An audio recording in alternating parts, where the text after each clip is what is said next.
En el vasto y oscuro vacío del cosmos se encontraba flotando Yang Liwei, el protagonista de esta historia y el primer hombre chino en el espacio. Yang había dejado ya atrás la atmósfera terrestre y se adentraba poco a poco en un silencio cada vez más abrumador. Era su primera incursión en el espacio, pero la grandeza y el orgullo de ser el primero en su país en adentrarse en la negrura del cosmos no era lo único que aguardaba a Yang en la soledad de su cápsula espacial.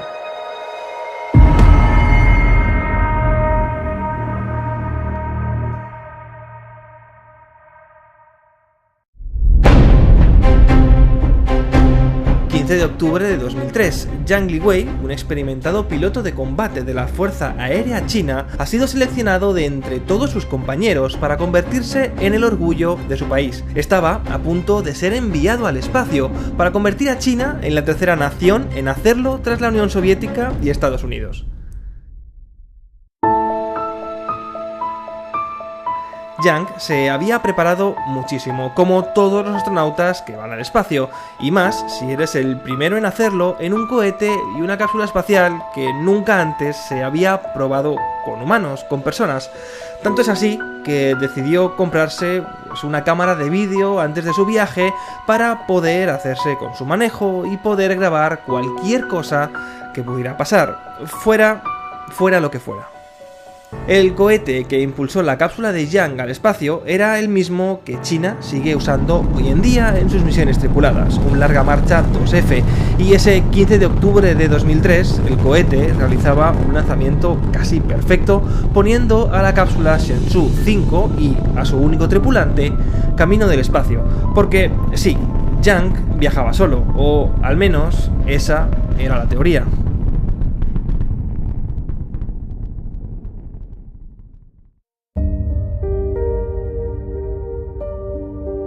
La Shenzhou era, y bueno, es una cápsula que puede transportar hasta 3 astronautas. Sin embargo, en esta primera misión con humanos a bordo, Yang viajaba solo. Y a medida que se alejaba de la Tierra, el silencio, aunque esperado, se volvía inquietante.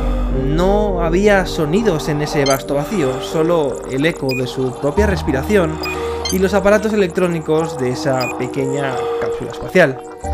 Pero entonces, en medio de ese silencio abrumador, comenzaron los golpes. Los sonidos, como un eco distante, fueron descritos por el propio Yang como los de un martillo de madera golpeando contra un cubo de hierro. Y además, los golpes no cesaban. Su vibración hacía temblar toda la estructura de la cápsula espacial.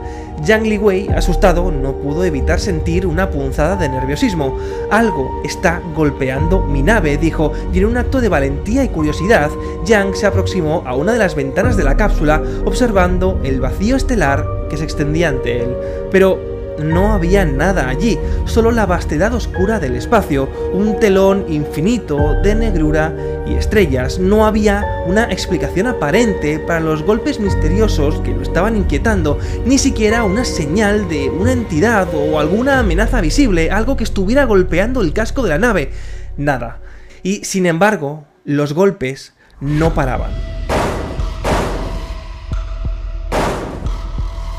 Por más que lo intentó, no pudo discernir la procedencia de esos golpes, y fue entonces cuando empezó a pensar en la posibilidad de que ese sonido solo estuviera en su cabeza. Al fin y al cabo, uno de los mayores temores de las agencias espaciales y de los viajes tripulados en general es que la mente de los astronautas, aislada en la infinita negrura del espacio y sometida a una constante presión psicológica, pueda llevar a ilusiones, alucinaciones, a crear horrores que no existen y a desencadenar una espiral de ansiedad que podría llevar al traste a la misión. Se han hecho numerosos experimentos de aislamiento con humanos, encerrados durante largos periodos de tiempo, en entornos que intentaban simular la soledad y el aislamiento del espacio, para comprender de esa manera y prevenir estos peligros psicológicos a los que se enfrentan los astronautas en las misiones. Y la verdad, la mayoría no han acabado bien, y es que el aislamiento constante con las mismas personas y la repetición de las mismas tareas una y otra vez sin nada más que hacer, acaban erosionando la moral de los participantes. Pero Yang Liwei llevaba menos de un día en órbita, de hecho su misión no duró más de 24 horas, por tanto no parecía tiempo suficiente para desarrollar demencia, desde luego, y sin embargo, ahí estaba, atrapado entre la realidad y la ilusión, luchando contra los miedos que se escondían en la oscuridad del espacio. La línea entre lo que es real y lo que es imaginario se les dibujaba, y la mente del explorador se convertía en su mayor enemigo. Pero los sonidos, como más tarde iba a comprobar, eran reales, eran terroríficamente reales. El espacio, como ya se sabía por entonces, es un vacío en el que las ondas sonoras no podían viajar, ya que para ello se requiere de un medio material para propagarse. Por tanto, Yang Liwei sabía que ese ruido no podía ser del espacio exterior, pero tampoco era un ruido del interior de su nave. Yang Liwei conocía ese aparato como la palma de su mano. Se había entrenado muchos años de su vida para ello. De hecho, cuenta en una entrevista que se compró una cámara de vídeo para grabar el interior de la cápsula durante el entrenamiento y memorizar en su casa todos los detalles para poder identificar cada uno de esos ruidos, y seguramente Yang Liwei hubiera sido capaz de pilotar su cápsula con los ojos cerrados. 我是我们这里边第一个去买了台摄像机，那时候摄像机很贵，拿它干什么？也不是为了玩。我把这所有的东西都拍下照下来之后，我把它摄下来之后放到我的电脑里头，因为我们自己都是自己的保密电脑。那么在这里边做成片子，然后你去在自己的房间里边去练。 去做，那么到最后真的是可以做到，就是你把眼睛闭上之后，那么各个开关、各个电门，这种在什么位置，熟悉程度到什么程度，你一闭上眼睛能达到，就是这个电门是经常用的，它可能就磨的颜色跟别的不一样，都会在你脑海里边去反映出来。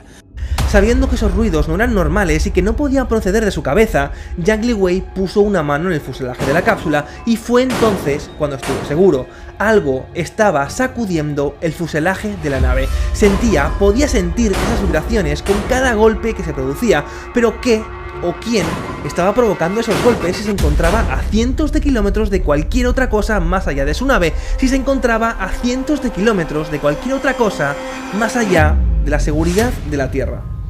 No lo sabía, y tampoco quiso que su nerviosismo se notara por radio. Como astronauta, Yang Liwei sabía muy bien que si quería volver a viajar en otra misión al espacio, tenía que ir con mucho cuidado sobre qué decía y sobre todo a quién se lo decía. Así que durante la misión no dijo nada e intentó realizar las tareas que tenía programadas y para las que se había estado entrenando tanto tiempo.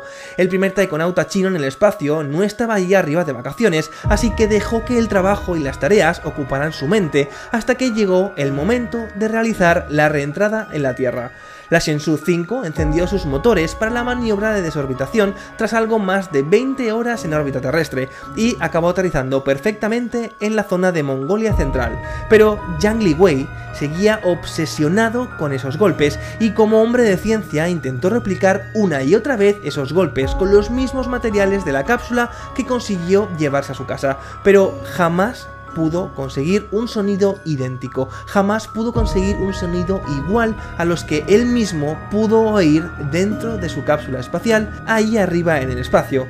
Pero al final, con los años, poco a poco, Yang Liwei fue perdiendo el miedo a hablar de ello y años después reveló por primera vez el fenómeno de los extraños golpes en la nave durante una entrevista para la televisión china. En esta entrevista, Yang Liwei dijo también que avisó a sus compañeros de las misiones Shenzhou 6 y 7 de estos golpes y que, extrañamente, estos mismos compañeros, cuando regresaron a la Tierra, le dijeron que ellos también habían oído esos mismos golpes en la nave.